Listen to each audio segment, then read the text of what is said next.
சிவகார்த்திகேயன் இன்னைக்கு இருக்கிற நம்ம கேட்டோன்ல உள்ள டைரோன் ஆக்டர்ஸ் உடைய படங்களுக்கு ஈக்குவலா ஒருத்தருடைய படத்துக்கு டிஸ்ட்ரிபியூஷன் அண்ட் கலெக்ஷன் நடந்துகிட்டு இருக்குன்னா அது நம்ம எஸ்கே உடைய படங்களுக்கு மட்டும்தான். அண்ட் எஸ்கே பத்தி பேசும்போது அவருடைய வளர்ச்சியை பத்தி பேசாம இருக்கவே முடியாது. நம்ம எஸ்கே சினிமா இண்டஸ்ட்ரிக்குள்ள 13 வருஷம் தான் ஆகுது. இந்த 13 வருஷத்துல அவருடைய வளர்ச்சிங்கிறது ஒரு அசுர வளர்ச்சின்னு தான் சொல்லி ஆகணும். ஏன்னா நம்ம எஸ்கே உடைய வளர்ச்சியை பார்த்து இங்க ஆச்சரியப்பட்டவங்களை விட அவருடைய வளர்ச்சியை பார்த்து வயிறு எறிஞ்சவங்க தான் அதிகம். ஸோ எனக்கு தெரிஞ்சு நம்ம 100 வருஷம் தமிழ் சினிமால த மோஸ்ட் ஹேட்டட் ஆக்டர்னா அது சிவகார்த்திகேயன் தான் நினைக்கிறேன்.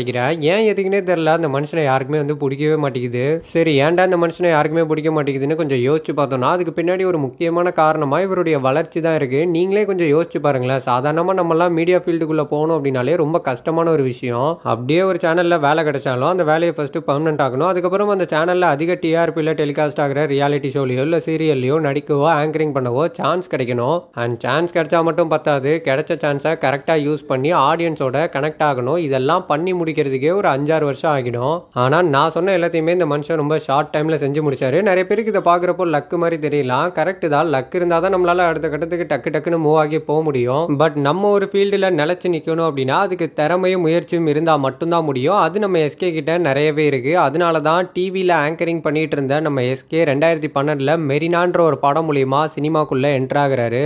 ஸோ மெரினால ஆரம்பிச்சு அமரன் வரைக்கும் மொத்தமா இந்த 13 வருஷத்துல 22 படங்கள் சிவகார்த்திகேயன் நடிச்சிருக்காரு. இதுல தனுஷரோட நடிச்ச 3 படத்தை இந்த லிஸ்ட்ல இருந்து எடுத்துருவோம். அண்ட் நான் ஏன் 3 படத்தை இந்த லிஸ்ட்ல இருந்து எடுக்கிறேன்னா அந்த படத்துல நம்ம தனுஷர் தான் ஹீரோவா நடிச்சிருப்பாரு. சிவகார்த்திகேயன் ஒரு முக்கியமான ரோல் தான் அந்த படத்துல பண்ணியிருப்பாரு. ஸோ அந்த படத்துல அவர் ஹீரோ கிடையாது. அண்ட் அதனால இந்த 3 படத்தை இந்த வரிசையில இருந்து எடுத்துருவோம். ஸோ 3 படத்தை இந்த லிஸ்ட்ல இருந்து எடுத்துருவோம்னா நம்ம சிவகார்த்திகேயனுடைய கெரியர்ல மொத்தமாவே 21 படங்கள் தான் இருக்கு. இந்த 21 படங்கள்ல 17 படங்கள் பாக்ஸ் ஆஃபீஸ் வைஸாவும் சரி ரிவ்யூ வைஸாவும் சரி பெரிய லெவல்ல ஹிட்டான படங்கள் தான். பேலன்ஸ் இருக்கிற 4 படத்துல மிஸ்டர் லோக்கல்ன்ற அந்த ஒரே ஒரு படம் மட்டும் தான் சக்சஸ்ஃபுல்லா நம்ம சிவகார்த்திகேயனுக்கு ஒரு பெரிய டிசாஸ்டரான படம். அப்படி பார்த்தா மற்ற 3 படங்களுமே பாக்ஸ் ஆஃபீஸ் வைஸ் ஹிட் தான் ஆகிருக்கு.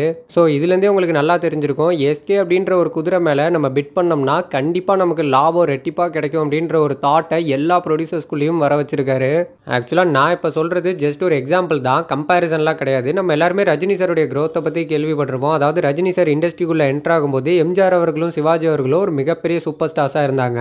அண்ட் நம்ம கமல் சாருமே அப்போ ஒரு மிகப்பெரிய ரைசிங் ஸ்டாரா இருந்தாரு. ஸோ இந்த மாதிரி இவ்வளோ ஆக்டர்ஸ் சுத்தி இருக்கிறப்போ இவங்க எல்லாரையும் தாண்டி இண்டஸ்ட்ரியில ஒரு மிகப்பெரிய சூப்பர் ஸ்டாரா வளர்ந்து வந்தாரு அப்படின்னா அது சாதாரண விஷயமே கிடையாது. அண்ட் ஆல்மோஸ்ட் எஸ்கே உடைய சினிமா ஜேர்னியும் இதே மாதிரி தான். ஏன்னா எஸ்கே உள்ள வரும்போது நம்ம சூப்பர் ஸ்டாராவே தான் இருந்தாரு. அவர் இப்போ வரைக்குமே சூப்பர் ஸ்டாரா தான் இருக்காரு. அப்போ டைரோன் ஆக்டர்ஸா இருந்த ஆக்டர்ஸ் எல்லாருமே இப்போ மிகப்பெரிய பேன் இண்டியன் ஆக்டர்ஸா இருக்காங்க.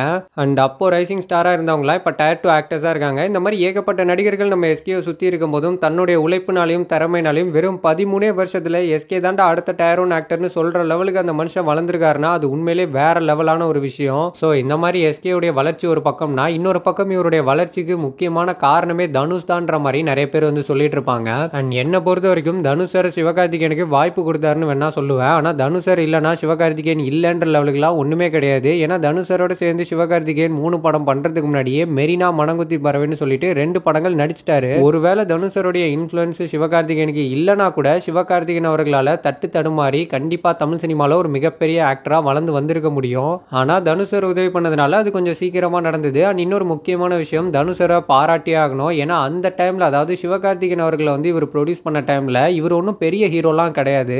அதாவது நான் சொல்ற பெரிய ஹீரோஸ் இன்னைக்கு இருக்கிற அஜித் சார் மாதிரியோ இல்லை விஜய் சார் மாதிரியோ அதிக ஃபேன் பேஸ் உள்ள ஒரு ஹீரோலாம் அப்ப தனுஷர் கிடையாது. அவருமே ஒரு ரைசிங் ஸ்டாரா தான் இருந்தாரு. ஆனா அந்த மாதிரி இருக்கிறப்பையும் அவருடைய ஏஜ் கேட்டகரியில இருக்கிற ஒரு நடிகரை கூட்டிட்டு அவர் ப்ரொமோட் பண்ணதெல்லாம் உண்மையிலே சூப்பரான விஷயம். ஸோ அதுக்கான கிரெடிட்ஸை நம்ம எப்பவுமே தனுஷருக்கு கொடுத்தே ஆகணும். அண்ட் இது எல்லாத்தையும் தாண்டி நான் சிவகார்த்திகேயன் அவர்களை ராமாயணத்தில் வர வாலி கேரக்டராக தான் பார்க்குறேன். அந்த கேரக்டருக்கு பார்த்தீங்கன்னா ஒரு யூனிக்கான பவர் இருக்கும். அவருக்கு அகேன்ஸ்டா யாரெல்லாம் நிற்கிறாங்களோ அவங்களுடைய பாதி பலம் பார்த்தீங்கன்னா அவருக்கு போயிடும். ஸோ அதே மாதிரி தான் நம்ம எஸ்கேவும் நீங்கள் எந்த அளவுக்கு அவரை ஹேட் பண்ணுறீங்களோ அந்த அளவுக்கு அந்த மனுஷன் வளர்ந்துகிட்டே போறாரு. நிறைய பேர் சொல்லுவாங்க சிவகார்த்திகேயன் ஆக்ஷன் ஹீரோவெல்லாம் நடிக்க வேணாம், அவர் கோவப்பட்டாலே எங்களுக்கு சிரிப்பு வருதுன்னு. ஆக்சுவலாக அந்த மாதிரி சொன்ன எல்லாருமே அமரன் படம் ரிலீஸ் ஆகி தியேட்டரில் டைட்டில் கார்டு போடுற வரைக்கும் அவ்வளோ நம்பிக்கையாக இருந்தாங்க. இந்த படம் நல்லாவே இருந்தாலும் சிவகார்த்திகேயன் நடிச்சு எடுத்து விட்டுருவான்ற நம்பிக்கையாக அவங்க அவங்க எல்லாருக்கும் நல்லாவே இருந்தது. ஆனா படம் முடிஞ்சு அவங்க எல்லாரும் ரிவ்யூ கொடுக்க வெளில வர்றப்போ அவங்க எல்லாரும் சொன்ன முதல் வார்த்தை சிவகார்த்திகேயன் மேஜர் முகுந்த் வரதராஜனா நடிக்கல, வாழ்ந்திருக்காருன்னு சொன்னாங்க. ஸோ எஸ்கேலாம் ஆக்ஷன் ஹீரோ ஆக முடியுமான்னு கேட்ட எல்லாருக்கும் அமரன் படம் ஒரு மிகப்பெரிய ஸ்லிப்பர் ஷாட்டா இருந்தது. ஆக்சுவலா நீங்க எல்லாருமே நினைக்கலாம் சிவகார்த்திகேயன்லாம் ஒரு ஆள், அவனுக்கு ஏன்டா நீ உட்காந்து சொம்பு தூக்கிட்டு இருக்கேன்னு. நான் சொம்பெல்லாம் தூக்க வரல. ஆக்சுவலா நம்ம எல்லாருமே சிவகார்த்திகேயனை கொண்டாடணும். ஆனா யாருமே இங்க வந்து அவரை கொண்டாடுறதே கிடையாது. நினைச்சு பாருங்க, இண்டஸ்ட்ரிக்குள்ள வந்து 13 வருஷம் தான் ஆகுது, 21 படம் தான் நடிச்சிருக்காரு. அதுல 8 படங்கள் வந்து பாத்தீங்கன்னா தமிழ்நாட்டில் மட்டுமே 50 கோடிக்கு மேல கலெக்ஷன் பண்ணிருக்கு. அதுல 3 படங்கள் வேர்ல்டு வைடா 100 கோடிக்கு மேல கலெக்ஷன் பண்ணிருக்கு. அதுல ஒரு படம் 300 கோடிக்கு மேலே கலெக்ஷன் பண்ணிருக்கு. அண்ட் அந்த அமரன் படம் 300 கோடிக்கு மேல கலெக்ஷன் பண்ணது மட்டும் இல்லாம தமிழ்நாட்டில் மட்டுமே 150 கோடிக்கு மேல கலெக்ஷன் பண்ணிருக்கு. ஸோ இந்த அளவுக்கு ஒரு பவர்ஃபுல்லான பாக்ஸ் ஆஃபீஸ் ரேட் வச்சிருக்கிற ஒரு ஹீரோவை நம்ம யாருமே கொண்டாடுறது கிடையாது. அண்ட் இது எஸ்கே உடைய பாக்ஸ் ஆஃபீஸ் சைடுனா, இன்னொரு பக்கம் எஸ்கே உடைய ஸ்கிரிப்ட் செலெக்ஷன்லாம் பார்த்தோம்னா ஸ்கிரிப்ட் செலெக்ஷன்லாம் வெறித்தனமா இருக்கும். அதாவது ஒரு ரஜினி முருகன் ஒரு ரெமோ பண்ணா உடனே ஒரு வேலைக்காரன், ஒரு டாக்டர் பண்ணா ஒரு டான், ஒரு அயலான் பண்ணா ஒரு மாவீரன் அமரன் சொல்லிட்டு ஸ்கிரிப்ட்ல அவ்வளோ வேரியேஷன்ஸ் இருக்கும். அண்ட் நம்ம ஆடியன்ஸ் எல்லாருமே எப்பவுமே சிவகார்த்திகேயனை வந்து விமர்சனம் தான் பண்ணுவாங்க, அவருக்கு நடிக்கவே தெரியாது, ஸோ எப்பவுமே ஒரே மாதிரியான படங்கள் தான் பண்றாருன்னு சொன்னாலும் உடனே அதை அவர் சரி பண்ணாலும் கூட அவரை நம்ம எப்பவுமே ட்ரோல் தான் பண்றோம். இந்நேரம் இதே சிவகார்த்திகேயன் ஒரு டோலிவுட்லயோ மாலிவுட்லயோ இருந்திருந்தா அங்க இருக்கிற ஆடியன்ஸ் இவரை கொண்டாடி தீர்த்திருப்பாங்க. ஆனா நம்ம ஆளுங்க வந்து அதை பண்றது கிடையாது. எஸ்கே படங்களை இப்பவும் விரும்பி பார்க்கறது ஒரே கேட்டகரி ஆடியன்ஸ் மட்டும்தான். ஸோ அது ஃபேமிலி ஆடியன்ஸ் மட்டும்தான். ஸோ ஃபேமிலி ஆடியன்ஸ் உடைய ஃபுல் சப்போர்ட் எஸ்கேக்கு இருக்கிறதுனால மட்டும்தான் சிவகார்த்திகேயனுடைய படங்கள் தொடர்ந்து பெரிய கலெக்ஷன்ஸ் பண்ணிக்கிட்டு இருக்கு. அண்ட் யார் என்ன வேணாலும் சொல்லுங்க, ஆனா இப்போதைக்கு கரண்டா நம்ம கேட்டோம்ல, நம்ம ரஜினி சருக்கும் விஜய் சருக்கும் அடுத்தபடியா பாக்ஸ் ஆஃபீஸ்ல ஒவ்வொரு படத்துக்கும் கன்சிஸ்டன்சியா கலெக்ஷன் growth மெயின்டைன் பண்ணிட்டு இருக்க ஒரே ஆக்டர் நம்ம சிவகார்த்திகேயன் மட்டும்தான். அண்ட் நான் இதை சொன்ன உடனே நிறைய பேர் கடுப்பாவாங்க, இந்த அமரன்ற ஒரு படம் 300 கோடி கலெக்ஷன் பண்ணிடுச்சுன்னா இவன் என்ன பெரிய ஆளாயிடுவானா, ஸோ அந்த படம் ஒரு பயோபிக் தான் நீங்க சொல்லுவீங்க.